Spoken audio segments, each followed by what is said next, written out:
again. Welcome. Okay, so today I'm going to read another chapter of Rich People Things. This time I think I'm going to do soft spoken and see, hopefully that sounds pretty good. Anyway, okay, yeah, so this is what I'm going to be reading today, Rich People Things. And I already read one chapter, but I'm going to read a different chapter today. I'm going to actually read a chapter that I've already read, and it's going to be chapter 8 called Class Warfare. Okay, so class warfare. To paraphrase Paulo Nyunk, I don't know how to say that name, the first rule of American class warfare is this: it is always waged upward, never downward.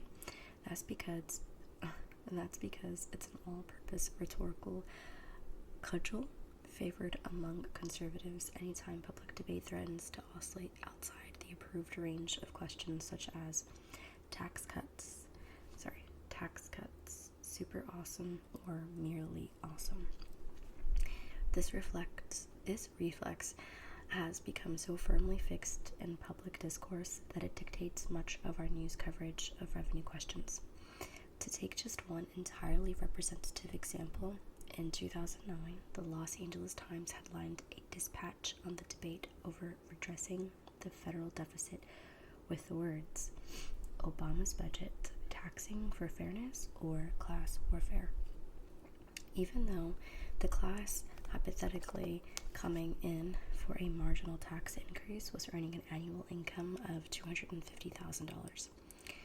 If its members would be waging a war, they would be armed with fencing foils and lacrosse sticks. What's more, the tax increase being discussed would restore these earners to the tax rates they paid during the second Clinton administration.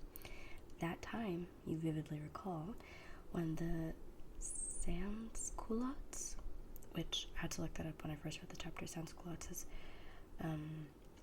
it's like a French revolutionary term, basically like the people who don't have like fancy pants or something like that. So when the sans-culottes ransacked the mansions of the titled aristocracy and the tumbrils filled with the severed heads of royalty. That's obviously sarcasm.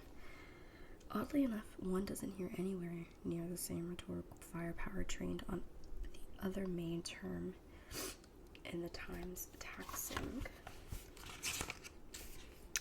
dichotomy, fairness.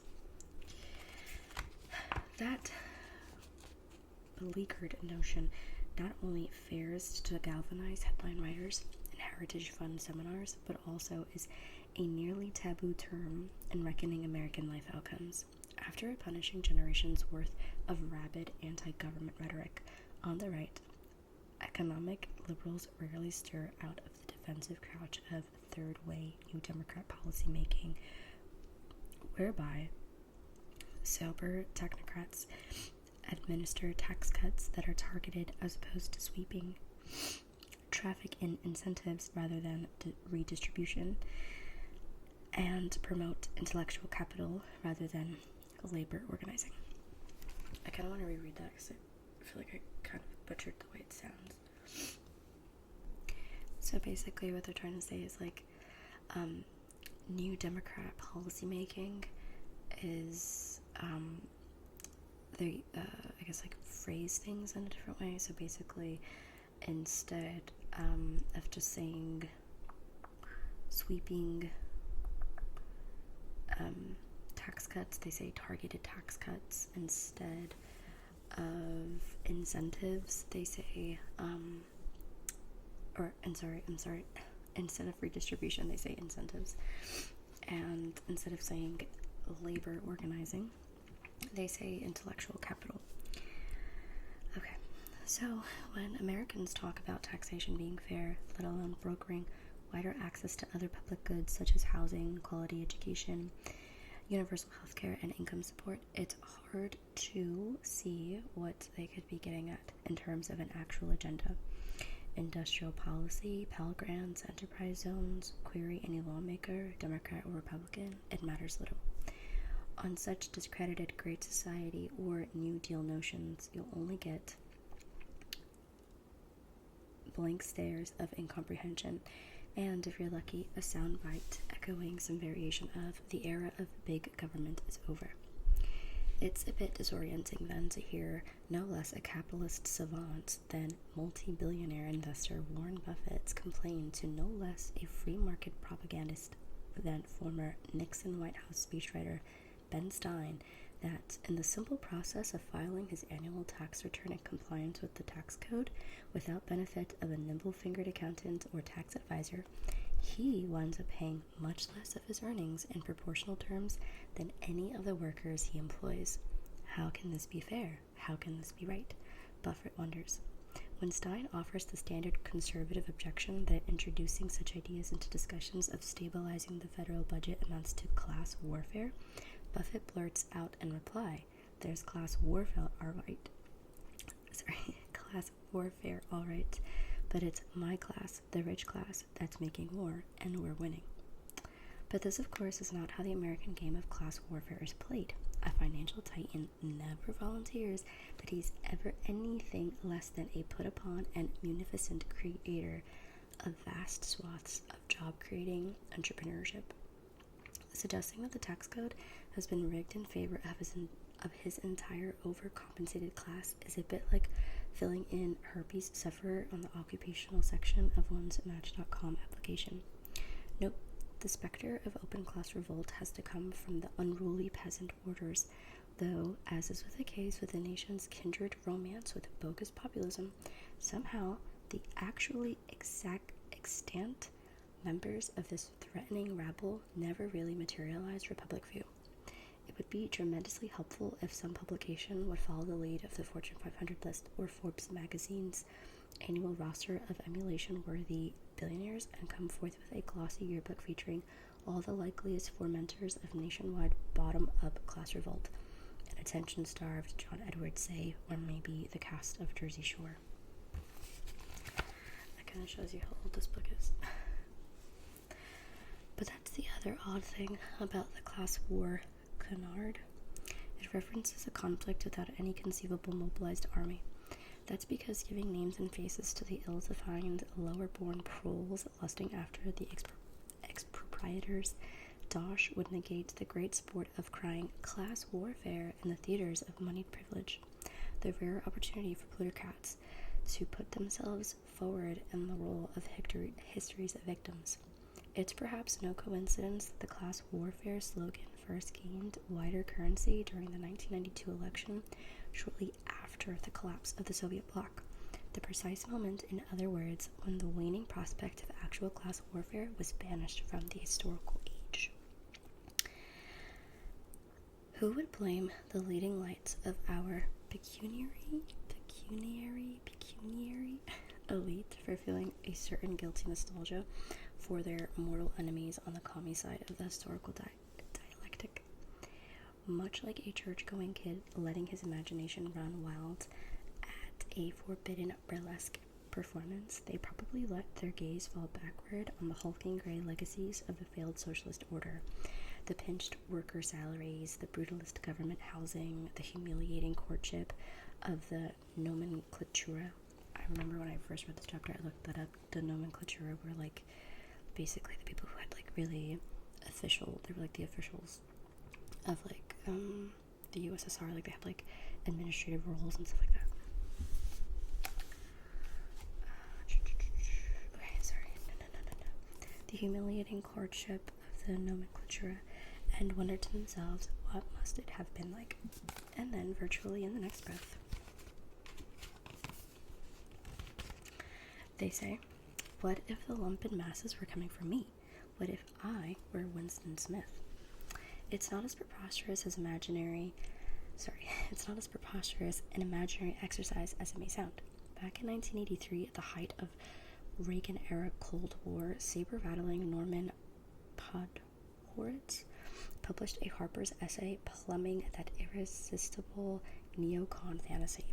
What if Orwell were alive today, trying to claim 1984, the novel, as a tract mono-casually obsessed with Soviet menace? menace and therefore a love letter to the American political scene.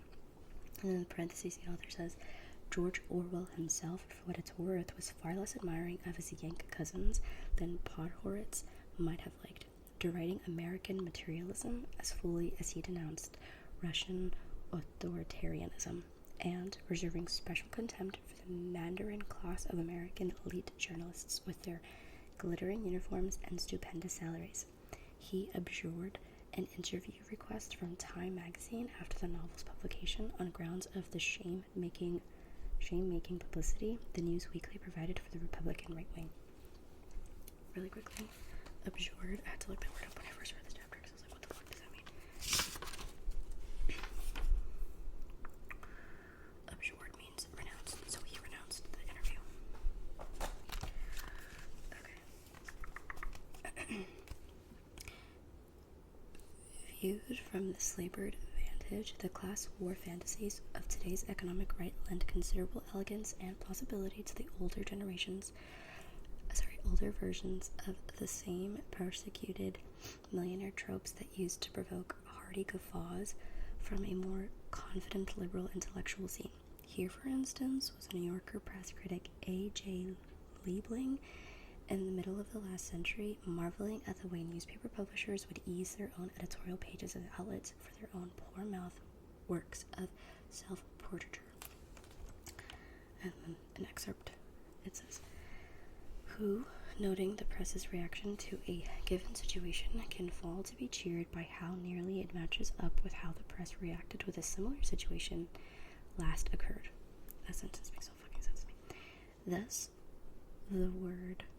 with the word labor, the Newspapers Association, i.e. the publishers, in this case the same thing, is stubborn, to government wasteful, to the poor pampered or malingering or undeserving.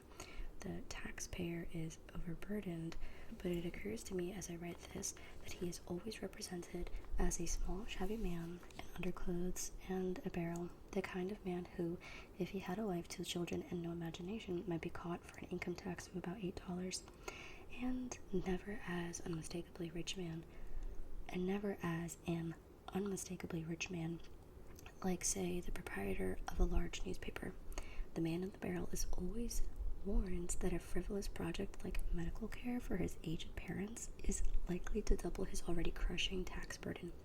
The implication is that the newspaper is above worrying about his parents, and of course he is, because his old man left him the paper. Say this much for the ready... So that was the end of the excerpt. Okay.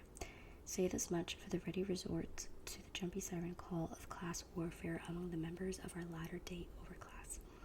They don't employ clumsy props like barrels and underclothes. Instead, they are outfitted with high-price apologists filling up all available primetime space on Fox News, plying jeremiads against the same confiscatory government health schemes in exactly the same register of anguished mogul peak.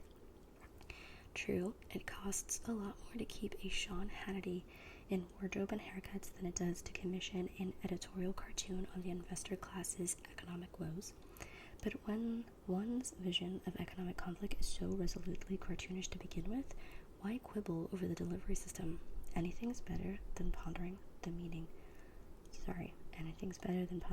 real meaning of class warfare. Okay, really quick. Jeremiads. I don't know if that's how you say that word. I also looked that word up when I first read this. Jeremiad is a mournful complaint, lamentation, or list of woes. I enjoyed that chapter, class warfare. I remember when I first read it, there was not that many things that I had to look up, because I feel like some of the things that they referenced I was already familiar with. Anyway,